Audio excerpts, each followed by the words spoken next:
Hello friends, एक बार फिर से आपका मेरे channel skyline UPVC door and window system पर स्वागत है। तो दोस्तों, वीडियो शुरू करने से पहले मैं आपको बता दूं कि आज की वीडियो किस बारे में है। आज की जो वीडियो है वो एक यूपीवीसी की कलर प्रोफाइल की फैब्रिकेटिंग को लेके है, जिसमें एक बिग साइज की 3 को बनाया जा रहा है। और इसमें आज मैं आपको दिखाने वाला हूँ कि फैब्रिकेटिंग की पूरी प्रोसेस, जिसमें फर्स्ट लेवल से लेके आखिरी लेवल तक की यानी पैकिंग तक की सारी जानकारी आज आपको इस वीडियो में मिलने वाली है। तो इसमें मैं आपको ये भी दिखाऊँगा कि उसमें किस तरह का ग्लास लगाना चाहिए, अलग अलग हाइट के हिसाब से अलग अलग ग्लास लगाया जाता है। साथ ही उसमें कौन से ऐसे सेफ्टी फीचर है जिनका ध्यान में रखना चाहिए और किस तरह से उसकी पैकिंग की जानी चाहिए। उसके बाद मैं आपको दिखाऊंगा कि लगाने के बाद विंडो कैसी लगती है। साथ ही कलर प्रोफाइल में किस तरह का हार्डवेयर लगाया जाना चाहिए, वो भी आज आपको इस वीडियो में जानकारी मिलने वाली है। तो ज़्यादा देर ना करते हुए आइए वीडियो को शुरू करते हैं। तो यहाँ पर आप जो देख रहे हैं ये यूपीवीसी के कलर्स हैं। चूँकि मैं यहाँ पे कटिंग नहीं दिखा रहा हूँ, इसलिए आपको यूपीवीसी के कलर दिखाएं। उसके बाद जो पहला काम स्टार्ट होता है वो होता है यूपीवीसी की कटिंग। उसके बाद उसमें जो रेनफोर्समेंट डाली जाती है उसकी कटिंग होती है। अब अलग अलग यूपीवीसी की प्रोफाइल, जैसे केसमेंट या स्लाइडर, जिस तरह की आप विंडो बना रहे हैं उस तरह की यूपीवीसी में रेनफोर्समेंट डाली जाती है। यहाँ पर स्लाइडर हम बना रहे हैं, इसलिए हमने स्लाइडर की जो रेनफोर्समेंट है और जो हम यूज़ करते हैं वो 1.2 और 1.5 mm की यूज़ करते हैं। सबसे पहले रेनफोर्समेंट को काट के उस प्रोफाइल के अंदर डाला जा रहा है और डालने के बाद उसे अच्छी तरह से स्क्रू से टाइट किया जाता है, ताकि जब भी पल्ले स्लाइड करें तो वो अंदर से मूव ना हो और हिले नहीं। क्योंकि बहुत सारे लोग छोटे छोटे स्क्रू लगा देते हैं और बाद में जैसे पल्ले स्लाइड करते हैं वो स्क्रू निकल जाते हैं और बाद में वो आवाज़ करते हैं।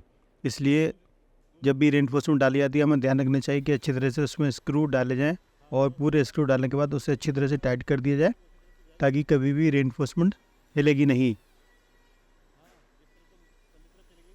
यहाँ पर देख रहे हैं कि जितने भी चाहे वो पल्ले के टुकड़े हैं, यहाँ पर जो देख रहे हैं स्लाइडर के पल्ले के भी हैं और यहाँ पर 3 ट्रैक आउटर फ्रेम के भी हैं। अभी सबसे पहले हम पल्ले को बना रहे हैं और उसमें रेनफोर्समेंट डालने के बाद अच्छी तरह से सारे स्क्रू को टाइट कर रहे हैं। और यहाँ से स्क्रू लगने के बाद अब इसमें बारी आएगी बॉल पाइप डालने की। वो मैं आपको अभी दिखाने वाला हूँ। सबसे पहले सारे स्क्रू को अच्छी तरह से टाइट कर दिया गया है और नंबर आता है कि अब जितने भी अभी टुकड़े रह गए हैं उसे अच्छी तरह से पहले चेक कर लिया जाए, ताकि कोई स्क्रू रह तो नहीं गया है। और एक पल्ले के टुकड़े में या एक जो पल्ला है उसमें कम से कम 2 से 3 स्क्रू लगाए जाएं। और आप देख रहे हैं कि यहाँ पर अच्छी तरह से रेनफोर्समेंट को डाल दिया गया है। और रेनफोर्समेंट डालने के बाद अब बारी आती है उसमें जो बॉल पाइप डाला जाता है। बॉल पाइप का मकसद ये होता है कि जब भी पल्ला स्लाइड करता है तो वो आउटर फ्रेम में जाके चिपक जाता है और उसमें गैप नहीं रहता, जिसकी वजह से पल्ला जब भी बंद होता है तो वो आवाज़ भी नहीं करता, साथ ही साउंड प्रूफ भी हो जाता है और उसमें मॉस्किटो वगैरह भी अंदर एंटर नहीं कर पाते हैं। यहाँ पे ये ध्यान देने वाली बात है कि जो भी हम बॉल पाइप यूज़ करते हैं तो जो भी पल्ले का जो फ्रेम होता है उसमें जो ग्रुप होता है उस ग्रुप में अच्छी तरह से वो बॉल पाइप टाइट हो सके। बहुत से लोग क्या करते हैं, इसमें हल्की वाली बॉल पाइप डाल देते हैं, जिसकी वजह से उसमें गैप रह जाता है, वो अच्छी तरह से उसमें फिट नहीं हो पाती है और बाद में वो जैसे ही पल्ले स्लाइड करते हैं तो बाहर निकल आती है। तो जब भी हम बॉल पाइप डालते हैं तो जो उसके लिए जो टूल का यूज़ करते हैं ताकि वो अच्छी तरह से बैठ जाए, तो अच्छी तरह से लगाना चाहिए ताकि उसमें स्क्रैचेस वगैरह ना आए। और अब बारी आती है उसमें वाटर स्लॉटिंग के लिए। यहाँ पर देख रहे हैं कि अच्छी तरह से वाटर स्लॉटिंग की जा रही है और मशीन की सहायता से ही वाटर स्लॉट किया जाना चाहिए। बहुत से लोग क्या करते हैं कि ड्रिल मशीन से ही वाटर स्लॉट कर देते हैं, जिसकी वजह से उसके जो होल हैं वो आउट हो जाते हैं या देखने में उसकी फिनिशिंग नहीं आती है। तो आप देख रहे हैं कि यहाँ पर हमने बाहर की तरफ भी किया है और अंदर की तरफ भी, और बाहर की तरफ भी इसमें विंडो लगाने के बाद में कैप लगाया जाएगा, वो पूरी तरह से ढक जाएगा। और अंदर करने का मकसद ये होता है कि अंदर जो भी पानी है वो अंदर से आराम से होल की सहायता से बाहर निकल जाता है। और जब भी होल करें तो अंदर और बाहर का होल अलग अलग साइड पे किया जाना चाहिए। बहुत से लोग आमने सामने कर देते हैं, जिसकी वजह से उसमें लाइट दिखाई देती है, वो ठीक नहीं रहता है। और उसके बाद अब बारी आती है यहाँ पर राउटिंग के लिए। आप देख रहे हैं कि कलर प्रोफाइल में किस तरह से राउटिंग की जाती है और जिस तरह से हैंडल की आपको राउटिंग करनी है सबसे पहले उसको मार्किंग की जाती है। और जो मैं यहाँ पे अभी आपको दिखा रहा हूँ ये एक राउटिंग करने का आसान तरीका है, जिससे कि अच्छी तरह से राउटिंग की जा सकती है और अधिकतर लोग इसी तरह से राउटिंग करते हैं। और इसमें जो दूसरा तरीका है वो एक राउटिंग की प्लेट आती है, लेकिन वो एक कॉस्टली सिस्टम होता है जो कि हर फैक्ट्री वाला यूज़ नहीं करता है। इसलिए यहाँ पर हार्डवेयर को अच्छी तरह से मार्क करके फिर इसमें राउटिंग की जाती है। अभी आप देखेंगे कि राउटिंग बहुत ही शार्पनेस तरीके से की जाती है, क्योंकि ये मैनुअल मशीन है। इसमें ऑटोमेटिक मशीन भी आती है जो कि मैं बाद में आपको कभी किसी वीडियो में दिखाऊंगा। यहाँ पे अभी मैं आपको मैनुअल मशीन से राउटिंग दिखा रहा हूँ और राउटिंग इतनी अच्छी तरह से शार्पनेस तरीके से की जाती है, क्योंकि अगर इसमें जल्दबाजी करेंगे तो वो प्रोफाइल को ख़राब कर देगा या उसका जो शेप है वो ख़राब हो जाएगा। इसलिए राउटिंग बहुत ही अच्छी तरीके से और पेशेंस से करनी चाहिए। अभी अंदर की तरफ राउटिंग हो गई, अब बाहर की तरफ जो लॉक लगाया जाएगा उसकी राउटिंग की जा रही है। सो मैं यहाँ पे थोड़ा फास्ट फॉरवर्ड करके दिखाऊंगा, क्योंकि अगर पूरा दिखाऊंगा तो वीडियो बहुत लंबी हो जाएगी। सो अभी आप देख रहे हैं कि क्लोजअप में कि कितनी अच्छी तरह से और पेशेंस के साथ में राउटिंग की जा रही है। और जो राउटिंग है वो अभी पॉपअप हैंडल की जा रही है, क्योंकि पॉपअप हैंडल का फ़ायदा ये होता है कि वो अच्छी तरह से फ्रेम के अंदर बैठ जाता है और उसके ऊपर जो दूसरा पल्ला है वो स्लाइड करके आराम से ओवरलैप कर जाता है। इसलिए आप अपनी सुविधा अनुसार जैसा भी आप चाहें, डी हैंडल चाहें या एल हैंडल चाहें या पॉपअप हैंडल, जिस तरह की आप राउटिंग चाहें उस तरह की राउटिंग यहाँ पे की जा सकती है। और राउटिंग के लिए हमेशा ही इलेक्ट्रिक मशीन का यूज़ किया जाना चाहिए, क्योंकि बहुत से लोग क्या करते हैं कि ड्रिल मशीन की सहायता से ही फिज़िकली राउटिंग करते हैं, जिसकी वजह से जो शेप है वो ख़राब हो जाता है। और राउटिंग करने के बाद प्रोफाइल की अच्छी तरह से क्लीनिंग की जाती है, ताकि उसके अंदर किसी भी तरह के पार्टिकल्स वगैरह ना रह जाएं। अगर पार्टिकल्स रह जाएंगे तो हार्डवेयर अच्छी तरह से नहीं लगेगा। सो राउटिंग करने के बाद में हैंडल को लगा कर देखा जाता है कि वो अच्छी तरह से फिट हो रहा है या नहीं। उसके बाद नंबर आता है बेल्डिंग का। सो बेल्डिंग के लिए एल्युमिनियम की जो रेल लगाई जाती है आउटर फ्रेम में, सबसे पहले उसकी जो कैपिंग होती है वो निकाली जाती है, ताकि अच्छी तरह से बेल्डिंग की जा सके। क्योंकि बेल्डिंग से पहले एल्युमिनियम ट्रैक का खांचा छोड़ दिया जाता है, क्योंकि अगर एल्युमिनियम लगा के बेल्डिंग करेंगे तो होती नहीं है। इसलिए पहले उसका जो स्ट्रिप है वो निकाल दी जाती है, ताकि बेल्डिंग के बाद अच्छी तरह से एल्युमिनियम रेल को फिट किया जा सके। और अभी आप देख रहे हैं कि यहाँ पे अच्छी तरह से, क्योंकि ये बड़ी फ्रेम है इसलिए 3 से 4 लोग इसमें बेल्डिंग के लिए ज़रूरत पड़ती है। सो यहाँ पे ये डबल हेड की जो मशीन है वो दोनों कोनों को एक साथ बेल्डिंग कर रही है। एक साथ बेल्डिंग करने का ये फ़ायदा होता है कि दोनों कोनों की जो फिनिशिंग है वो एक साथ आती है और विंडो छोटी है, बड़ी नहीं होती है। क्योंकि एक बार विंडो अगर छोटी हो बड़ी हो गई तो वो दोबारा से बनाना बहुत मुश्किल होता है, क्योंकि कलर प्रोफाइल काफ़ी कॉस्टली होती है। और इसमें जो टेम्परेचर सेट किया जाता है वो दोनों मशीनों का एक ही टेम्परेचर सेट किया जाता है, ताकि एक ही समय पे दोनों कोनों एक साथ बेल्ड हो सकें। सो बेल्डिंग होने के लिए ज़रूरी है कि उसके अच्छी तरह से ग्रुपों में उसको फंसा दिया जाए। और ग्रुप में फंसाने के बाद में जैसे ही बेल्डिंग करने के बाद फ्रेम को बाहर निकाला जाता है तो उसको सबसे पहले साइज़ चेक किया जाता है। अभी मैं आपको दिखाऊंगा कि किस तरह से उसके साइज़ों को चेक किया जाता है। सो बेल्डिंग करने के बाद सबसे पहले अच्छी तरह से विंडो को निकाल के नीचे रख के फिर उसकी मार्किंग की जाती है कि वो विंडो के जो साइज़ हैं वो जो एक्चुअल निकाले थे वो साइज़ की विंडो बनी है या नहीं बनी है। सो आप देख रहे हैं कि इस फ्रेम को वर्टिकल में और हॉरिजॉन्टल दोनों तरह से उसका मेज़रमेंट किया जाता है कि विंडो के साइज़ वगैरह ठीक हैं या नहीं। बहुत से लोग बनाने के बाद में साइज़ वगैरह चेक नहीं करते हैं और उसका नतीजा ये निकलता है कि जब विंडो साइड पर जाती है तो वो या तो छोटी बन जाती है या बड़ी बन जाती है। उसके वजह से क्लाइंट के साथ में काफ़ी प्रॉब्लम होती है। इसलिए इस प्रॉब्लम का सॉल्यूशन यही है कि विंडो बनाने के बाद में अपनी फैक्ट्री में सबसे पहले उसकी मेज़रमेंट करके चेक करें। और आप देख रहे हैं कि बेल्डिंग करने के बाद हल्का सा इसमें जो ऊपर बेल्डिंग निकल के आती है इसे हल्के से टूल की सहायता से क्लीन कर दिया जाता है, जिसकी वजह से इसका जो सरफेस है वो बिल्कुल क्लियर हो जाता है और हाथ लगाने से भी उसमें ग्रुप नहीं आता है। तो कलर प्रोफाइल में जब भी बेल्डिंग की जाती है वो हमेशा सीमलेस टाइप की बेल्डिंग की जाती है। सो अभी टूल की सहायता से इसको क्लियर करके ये सीमलेस बन जाएगा। और आप देख रहे हैं कि अभी आउटर फ्रेम का हमने बेल्डिंग किया था, अभी इसके जो पल्ले हैं जो स्लाइड करेंगे उसकी बेल्डिंग की जा रही है।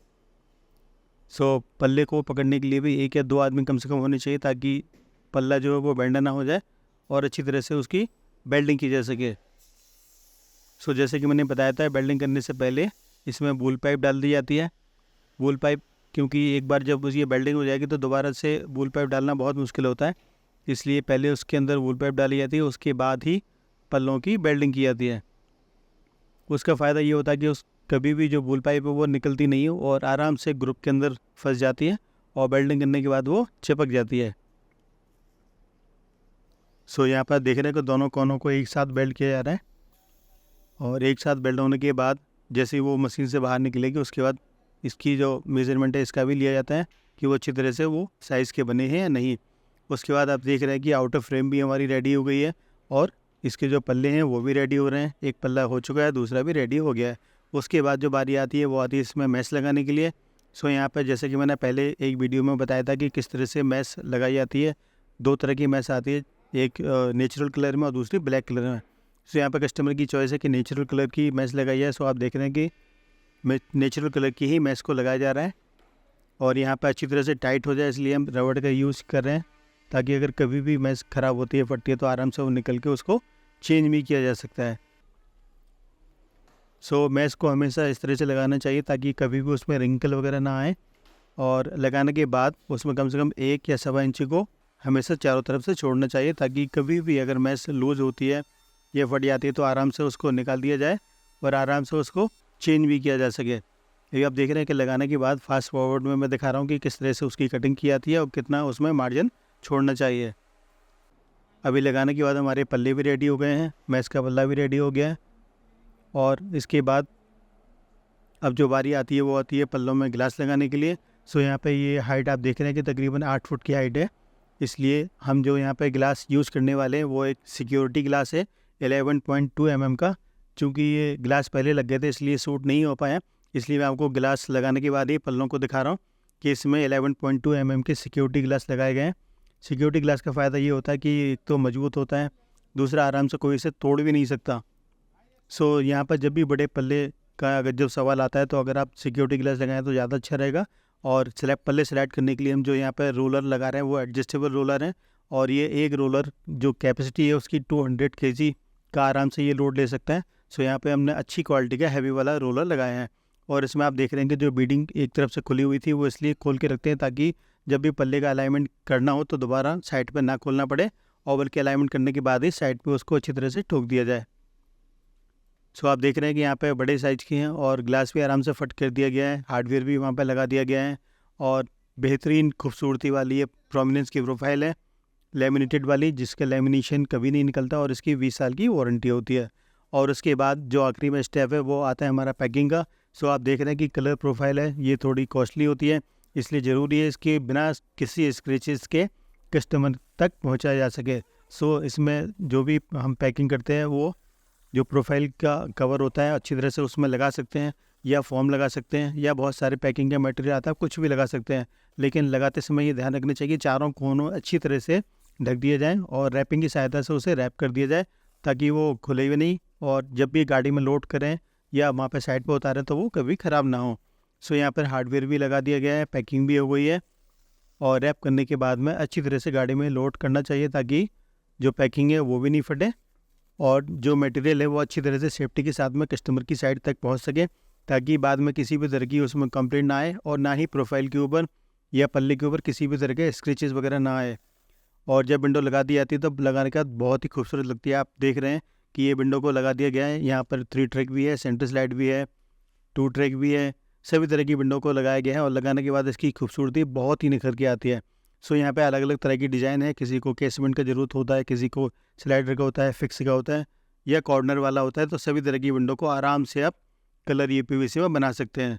सो यहाँ पे टॉपिंग का ऑप्शन आप देख रहे हैं, अलग अलग कलरों में दिखाया हुआ है मैंने, ग्रे में भी है, ब्लैक में, महरून है, सभी तरह के जिस तरह की आपको चॉइस है उस तरह का आप आराम से बनवा सकते हो। और यहाँ पर जब भी हम कलर प्रोफाइल लगाते हैं तो उसका हार्डवेयर हमेशा ध्यान में रखना चाहिए।